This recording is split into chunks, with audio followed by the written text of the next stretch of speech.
All right, so a lot of people having problems shooting in 2K, bro. We about to go over how to shoot better in 2K. All right, it's a couple different ways you can do it. We just gonna talk about it real quick. I'm gonna give y'all some tips, and then y'all can take that. Let me know if it worked for you. All right, come back to the video. Let me know if it worked for you. And if you want the jumper that you're gonna see in the videos, definitely let me know. I'll drop the jumper video and all that. All right. Now, the very first thing and the most important thing is your shooting profile. All right, so you want to go to here, go to the settings. You want to go to controller settings. All right, your shot timing profile is what you want to focus on because it's the most important. All right, now I have mine on high risk, high reward.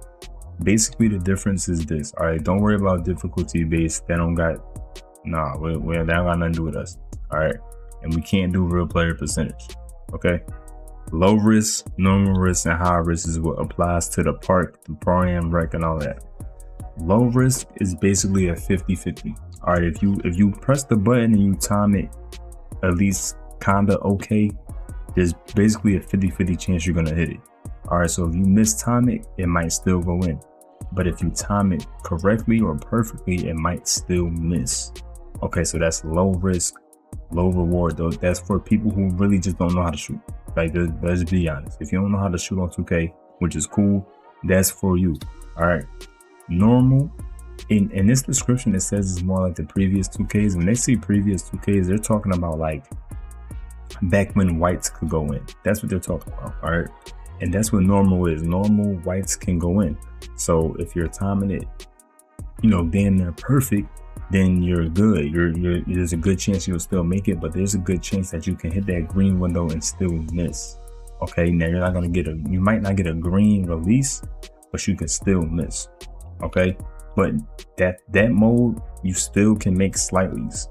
All right, there's a little bit more reward to it, but there's still a little bit of risk. Okay, high risk, high reward is basically last year, so green or miss. All right, but the green window is expanded, so the window is way larger. So when you do hit that green window, it's going in. Okay, that's pretty much how that works. All right, so I use high risk, high reward. This is the one that's been working for me. This is gonna help you shoot consistent greens. All right, if you want to shoot consistent and really make your shot, you gotta use high risk, high reward. All right. So the next thing is your jump shot, right? But it's not just your actual jump shot. All right, so the next thing is your jump shot, right? But it's not the actual jump shot. I'm not using any real jump shot. I just put up a default. All right, if y'all want my real jump shot, I'll show y'all and let y'all know. I just dropped that as a separate video, but this video is just how to shoot better. It's not a jump shot video, right? But the visual cue, okay, this year they said they have about 100 different notches. Okay, the visual cue is when you're releasing the square button. It has nothing to do with the speed of your jumper. That's release speed. That's right here. So if you want a quick jumper, then that's what it is. If you want a slow jumper, then you do that. But this up here does not have anything to do with your speed. It has everything to do with where you release it. Okay, so what you're doing with the visual cue, you're basically just changing your green, if I say green. With your visual cue, you're basically just moving your green window. That's all you're doing. You're moving it around. All right. And so if you're shooting your jumper and it feels good at a certain point, but you're still getting slightly, just move it up or move it back. Just play around with it, then go to the my court and see what it feels like. That's all you gotta do. Just move this around, make adjustments, go back into the my court, shoot it, see what it's like, make more adjustments. That's all you gotta do until you get it perfectly how you want it. And then you can take note of that and apply that to all of your jumpers. But you have to be careful because when you change your jump shot releases and your bases and all of that, these move around.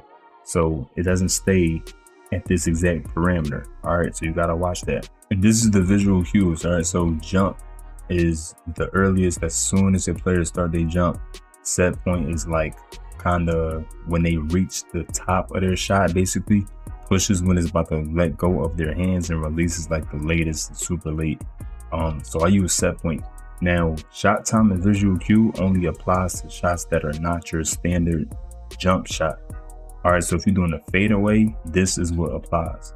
All right, so if your standard jump shot is on release, but this setting right here is on jump, when you fade away, it's going to register as jump. When you're doing your regular jump shot standing still, it's going to register whatever your actual jump shot is. So just remember that. And what I will do is I'll try to line these up. So if your regular jump shot is closer to set point, put this on set point too. Whatever it is, try to match them up so you don't get too confused and so you don't overthink it. You feel what I'm saying? You don't want to overthink the jump shots, bro. You want to get that muscle memory and have that be on timing. You know what I'm saying?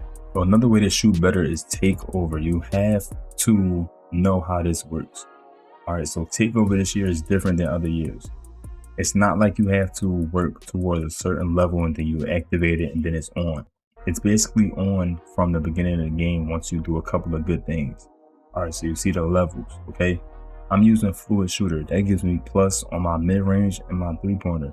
The key factor is getting it to that level 1 and level 2 without taking shots that are going to jeopardize you losing your takeover, right? So what I would tell y'all to do is shoot like a close mid-range, or shoot like I'm gonna get a layup, get a steal, do other things on the court before you start pulling those limitless threes or any like snatch back threes and stuff like that, because you're going to get those boosts with the takeover. So you want that to apply before you start shooting the difficult shots and stuff like that. All right, another thing I'm gonna show y'all that's important is the hot zones. All right, so this is how you check your hot zones. You do what I just did, then you go to your player card. Hot zones are gonna pop up right here. All right, now this applies to every mode if I'm not mistaken, because I haven't played not one my career game. I ain't played no my career games. All right, I only play park and I ain't play no rec either. So I only play park pro-am and all of that. So this applies to every mode if I'm not mistaken. All right, and I'm glad that in this example I have pretty much every type of zone so that y'all can see what I'm talking about. But as you can see, the lethal zones you get from lethal shooter, everybody knows that at this point. But if you don't know, lethal shooter, you go to his gym, you do a workout with him or against him, and you get lethal zones, and they last for 1, 2, or 3 weeks. All right, I wouldn't suggest doing 3 weeks because I heard that's mad difficult. I haven't tried it yet, so I'll try it and let y'all know. But at this point right now, the game, shooting in the game is not easy, so I just went for the 2 weeks. So I have these 2 lethal zones for the next 2 weeks. All right, the cold zone, as you can see right there, I heard from another creator that making 10 shots in a certain zone changes it. So if I make 10 shots in a game in that cold spot, it should turn to neutral, and then so on and so forth. And that's kind of how that works.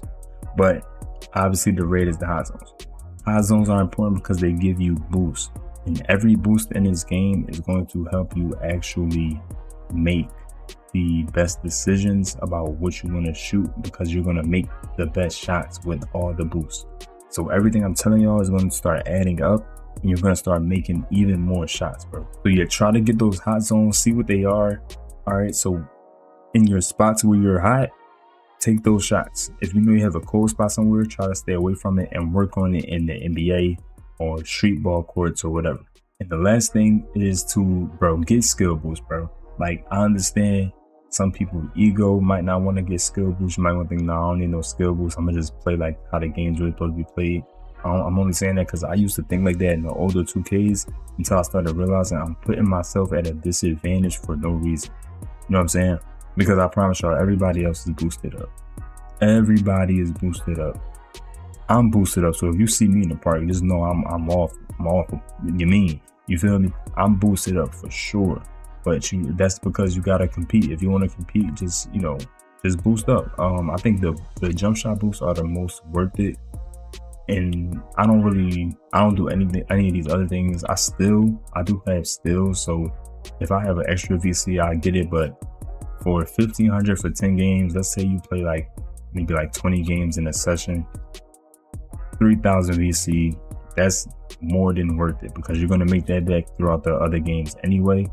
But yeah, definitely boost up, and don't make nobody, don't let nobody make y'all feel bad for boosting up. There's nothing wrong with it. All right, but that's it for this video. That's all I want to let y'all know. This is how you can shoot better in 2K. Use all of these tips and let me know if they work for y'all. They should work. And if I get more, insight on how the shooting works, I'm gonna make another video And let me know if y'all want the jump shot video. I do have a fire jumper that I've been using the last couple of days, so let me know if y'all want that too. But make sure y'all sub up though. I'm out though. You good?